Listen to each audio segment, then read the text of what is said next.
Yeah, the one that I we're sent, talking about. the one that I sent to you, titled "Skeleton Form of Statement to Prove Offences and Dishonesty." Right? Right. Is it one of the attachments, or is it the email itself? It's the email itself. That is, I put in the form of a skeleton, so we can work from that, referring in the bits that I want to refer to. Right. Okay. Right. I've read that. Right. Okay. So, what do you make of it? Well, I've no comments about it, Mr. Milner. Well, you know, we have false proofs of debt. No, it hasn't. Well, it has. It's there, been by Mr. Justice Nugee. I think you'll find it's right in front of you. There's no false proofs of debt, Mr. Milner. How can you say they're not false? Well, I've just said it. Well, how? You know, explain to me, given the fact that no payment can be due for energy supply, no payment can be due for the lease, where does the payment come from? The matter's been aired at length in front of a number of judges. By corrupt judges. And Judge Jones is quite clearly dismissed your application. Yeah, because he's corrupt. He's corrupt. Well, everybody's corrupt who doesn't agree with you. Well, no, that's not true. That's absolutely not true. You know, I've phoned you up. I've taken my time to have a rational and sensible call with you. Where I've already made a decision on. Well, how can you make a wrong decision? Information. I've not made the wrong decision. My decision was challenged before Judge Jones. He's going to get dealt with. But after Judge Jones and the hearing that we first attended in December, Mr. Justice Nugee made the order, right? The High Court judge. So what we have there is a position in estoppel.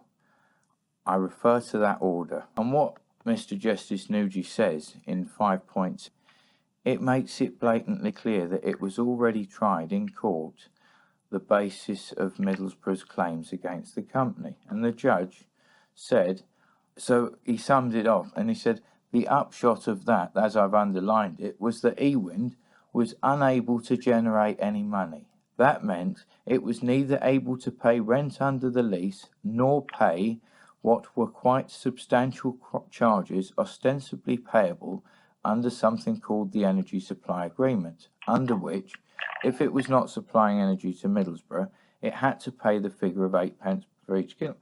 So, and then he's gone on to say, on the basis of those matters, Middlesbrough demanded payment of money from EW, terminated the lease for non-payment of rent, and subsequently appeared as a supporting creditor.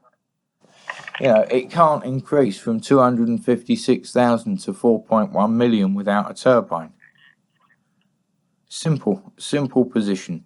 So I'm appealing to you again, because we could go back to court, but I'm appealing back to you to sort it all out this time, because the matters are blatantly obvious.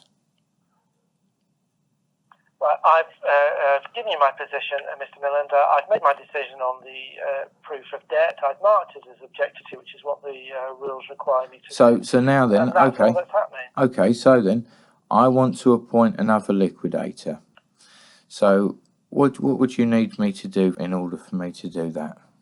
I need you to provide me with evidence that your request is supported by at least 25% in value of the company's creditors, at which point the decision-making process can be started and the process for replacing the official receiver's liquidator can proceed. Right, okay.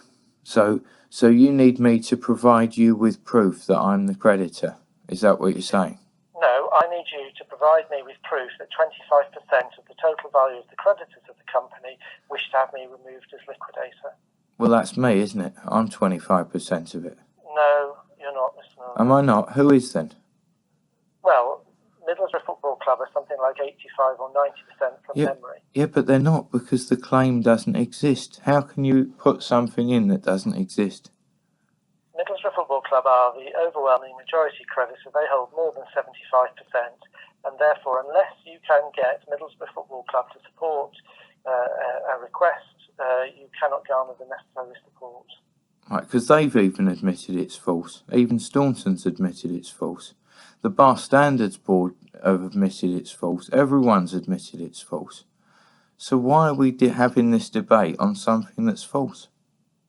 Well, I I make no comment on what you've just said, other than I point out I don't care if the world and his dog express an opinion. Yeah, but you're meant to act in my interest. Mr. Millender, please let me speak. Yeah, sure. These people can express whatever opinion they like, but the Bar Standards Board and Mr. Staunton have got nothing to do with this liquidation, and their opinions count for naught.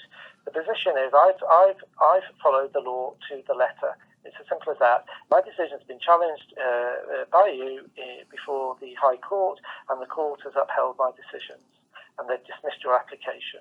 And that's where we stand. I've done what the law requires me to do. No, you haven't. Had our differences. I'm not going to attack you on it any further, apart from if it needs to go further legal. I want to get down to the nitty-gritty because I don't want to be messing around with this for the next 5 years. I want to get my claim, get my money back, and park the whole thing so everyone can move. So that's what I want to do. So we need to deal with what's precluding it is what's been precluding it all the way along is the same problem, this 4.1 million claim. But we've not moved on. So are we going to have to go back now, in light of everything that I've provided to you? Are we going to have to go back to adjudicate on the 4.1 million claim? I can't give you advice, Mr. Millender. Well, no, I don't need advice. Well, you know, I'm asking you. You know, I'm asking you because it's your decision to sort it all out. If you're saying you're not going to sort it all out, I've stated what my position is, Mr. Millender. As far as I'm concerned, I've done what is appropriate for me to do in relation to the proof of debt. Well, no, you haven't. There are mechanisms open for you to challenge my decision. You've challenged that decision, and the courts refused to uphold your challenge. Well, because they're corrupt. We've got. My position is that there was no assignment. There may well have been an intention to do an assignment of some claim. Well, that's their story, isn't it? The document which you claim to be an assignment is not an assignment. And if I recall correctly, one of the judges, I can't remember which one, himself or even two of the judges have found that the document in question does not constitute an assignment of a debt. The assignment is very, very wide in accordance with the basic assignment set out in Section 136 of the Law of Property Act 1925. Assignments come in all forms. A piece of paper signed by the assignor and the assignee conveying to do something to assign a right of action with money attached to it is an assignment for the purposes of the Act. Well, the fact is that so it is an assignment, so you can't... These two judges have found that the document Nobody's found. an assignment. Nobody's found anything because nobody's even tried that issue. I'm pretty certain I've read in one of the transcripts. What there was. To me, that one of the judges, at least one of the judges, and I think. No, Mr. Justice Nuji. Says that it's not an assignment. So a judge has said that the document in question is not an assignment. No. What we've got, Mr. Justice Nuji made that original determination. But he didn't further consider the facts because we only had 1 hour and 40 minutes in the interim applications court. You can't possibly expect this case to be heard in 1 hour 40 minutes. You know the complexities. How would it be possible to air such complexities in 1 hour and 40 minutes? It was for that reason that the Honourable Judge made the order of the 21st to list it for a half-day hearing in June. Well, there was a half-day hearing in June, wasn't there? Yeah, by the corrupt judge, Pelling, who's come... corrupt judge. There are two corrupt judges. I thought there was more. Well, there are. Undoubtedly, there are more, yeah. Some of them have been acting as underwriters for Lloyd's Bank. Mr. Miller, I've given you as much time as I can. Yeah, no problem. Anyway, yeah. So you're not going to remove it. You're not going to remove it, and I'm going to make the application. Fine, you make your application. I cannot give you advice on this as whether it's a good Well, idea. no, I don't need. Make your own decisions, Mr. Millender. I think I'm capable of making my own decisions. So you're saying that you're not going to withdraw it. Can you do me a favour? Can you put me a quick email together, just giving a few lines? I'm not going to withdraw the proof of debt in light of review of the evidence because of X, Y, and Z. Job done. No, I'm not going to. Why? Mr. Millender.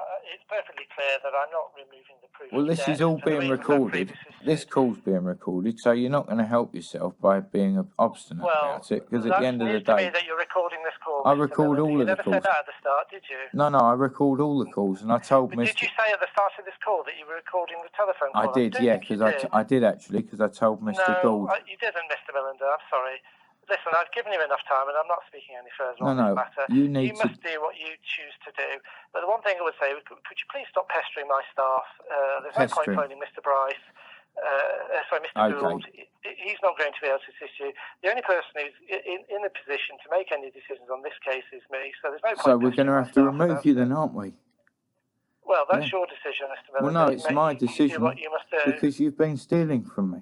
And you've been abusing your... I'm a thief, am I? Well, in other words, I'm a thief then, Mr. Munder. Go on the tape recording. No, Call me a thief. What I'm going to say is that you fraudulently abused your position. But you've just said I'm a thief. You've just called me... in effect, fraud is a theft. And when you fraudulently... I'm a thief. Say the words on the tape, Mr. Munder. Call me a thief. Why don't you call me a thief on the tape? No, I'm not. I'm going to say you're somebody that's rather dishonest, that fraudulently abuses his position against my interests, a legitimate company creditor. Mr. Melinda, I've given you enough time. You're not going to look good when this one's played in the... Please don't pester my staff with any more phone calls. It's not going to look good when this... I'd be grateful for your help in this matter. Thank you. Goodbye.